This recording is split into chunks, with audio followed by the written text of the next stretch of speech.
Good morning, katribo. Okay pa rin yung ating flowers. Smell good pa rin.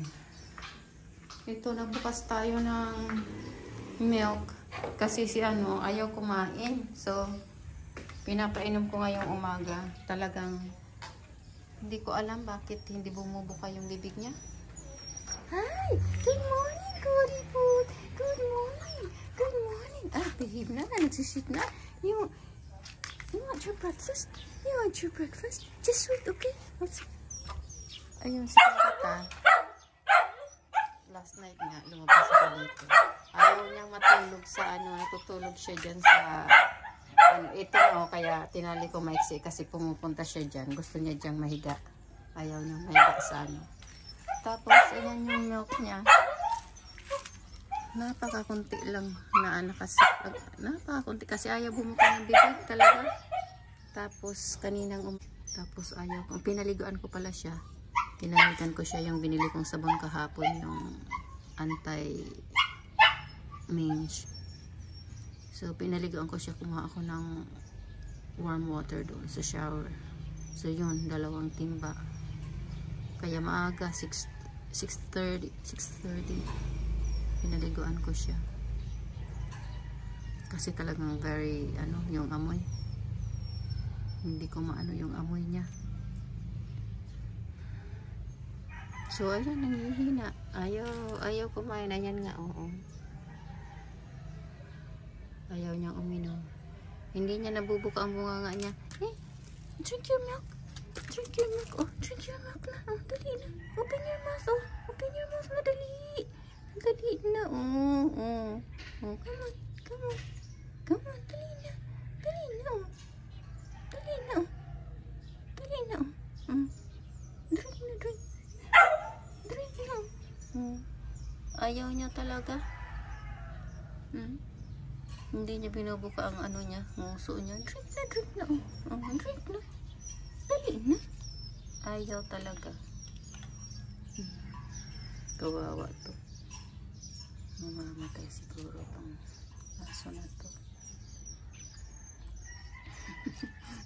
Kakato ayaw niyang maiga saan.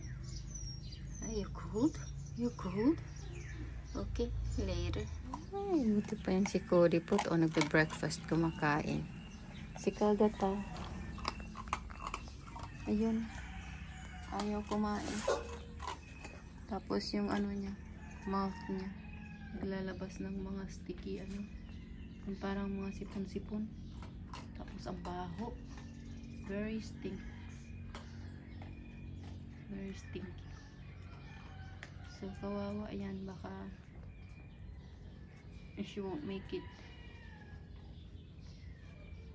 Pero tumikim naman siya ng siniksik ko sa bunganga niya yung gatas. Ayaw talagang kumain. Oh, you want more? You want more? You want more? Okay, sit. Sit, Mika. Sit na, sit. Sit. Sit na, sit. Dali, sit. Yay. Leave it. Ay, good boy. Ay, talaga. Ayaw niya yung yung puti. Yung isang klaseng cookies. Ito gusto niya to.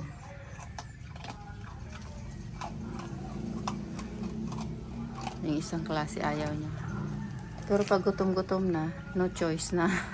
Kinakain niya rin pero not right away. Iniiwanan ko na lang siya. Kanina nga kasi may tira kasi kahapon. Hindi niya talaga kinain yung binibigay ko. Tapos iniwanan ko yun pa. So, siguro kinain naman dyan. Hindi ko na nakita.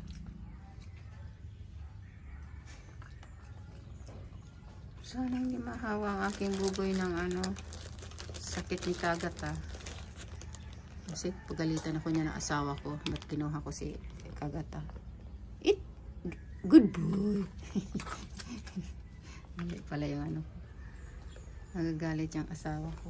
Maawa kasi ako. Kawawa. Sabi ko sa yung brother-in-law ko, sabi ko hiramin ko lang si Kagata ng 2 weeks. tingnan ko kung maano ko. Kasi ano na nga 3 days na daw yan na hindi ko makain na. Pang ano na ngayon, pang 4 na. So, tingnan natin kung ma-make niya ang 2 weeks. Pag hindi na kumain, wala na. Yung ano mo. Okay, sit na. Sit. Ay, ayaw na naman. Ayun, hindi na kinain. Okay, later. Siguro 10 o'clock. Medyo ano rin siya, matamlay. Are you okay? Huh? You're not feeling well? Kawawa naman yan, not feeling well. Ayan, pati yung kanyang snacks hindi kinakain. Ganyan naman talaga yun siguro. Pero yung treat niya, ano siya, tingnan natin si Kagata. Kasi naririnig ko parang sumusuka siya habang nag-aano ako nitong mga linabhan ko. Naglaba ako. Medyo maaga. Monday ngayon yung mga 8 o'clock.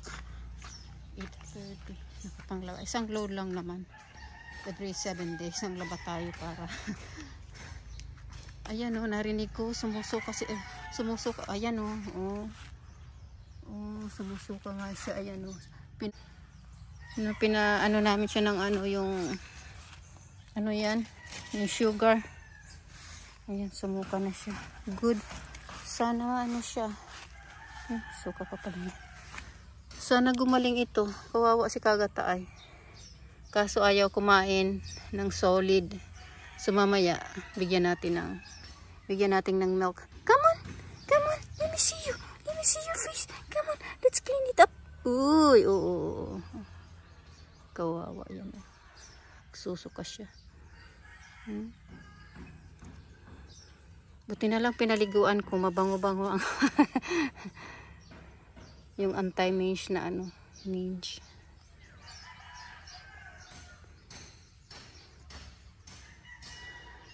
Ayan Kagata, look. Kagata, here. Kagata. Hey. You want some milk? You want milk? I'll get you some milk. Nalinisin natin ang ano kaya ang nito, nararamdaman. Maano yung niya. Okay, later. Good afternoon. Ayan, trinay kong pakain si Kagata. Hindi talaga siya makakain ng hindi niya binubuka yung kanyang bibig. She don't wanna open up her mouth. So, I gave her milk. Tapos yung sugar. Ko siya, yung sugar, niya. Ayan, naubos niya. Tapos yung milk yun, saka ayan siya, diba? Naglalaway siya. Kung ito, nalason ito, I'm not sure. Ayan, siya. Pero inubos niya yung sugar, tapos yung milk, hindi niya naubos. I tried. Okay? Yeah, you're not okay, I know. Para siyang, ang titigas ng niya, dito yung parang hindi niya maikot-ikot, something hindi niya maano dito, parang tense yung niya, ito leg pati sa katawan niya, drink your milk. Ito si Cody, medyo rin siya, natakot nga ako baka ang sakit ni Kagata, hindi ko alam kung ang sakit ni Kagata. Sabi ko doon sa brother-in-law, kukunin niya si Kagata mamayang hapon kasi gusto ko sanang alagaan, kaso natatakot ako baka mahawa si Cody kung ano man ang sakit niya.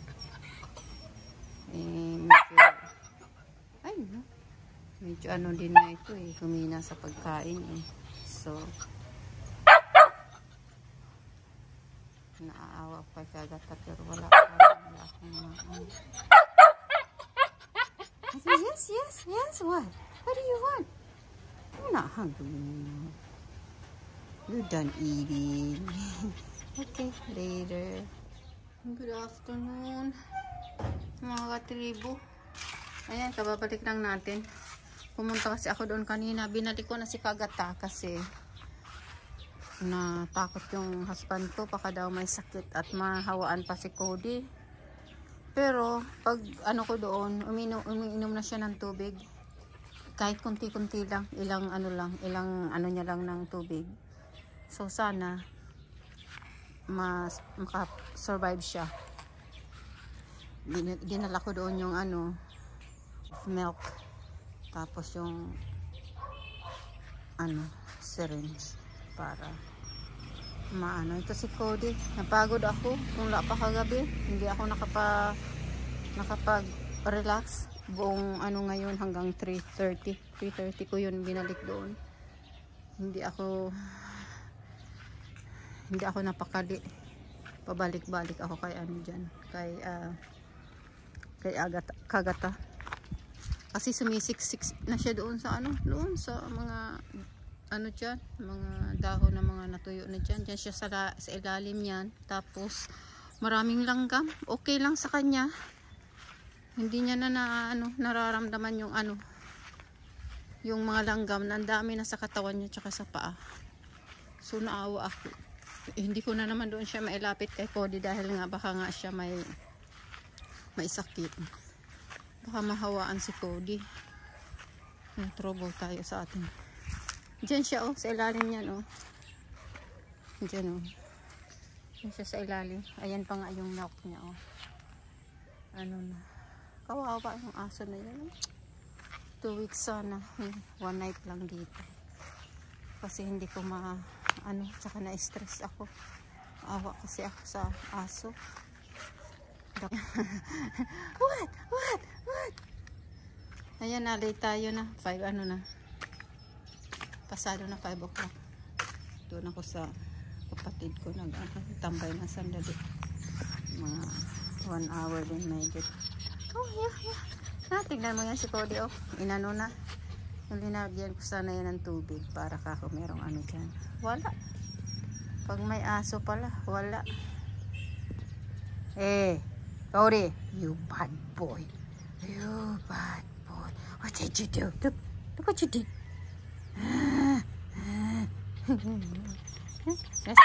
You wanna say bye? Bye na. Bye-bye na. Bye-bye. Good night. Bye.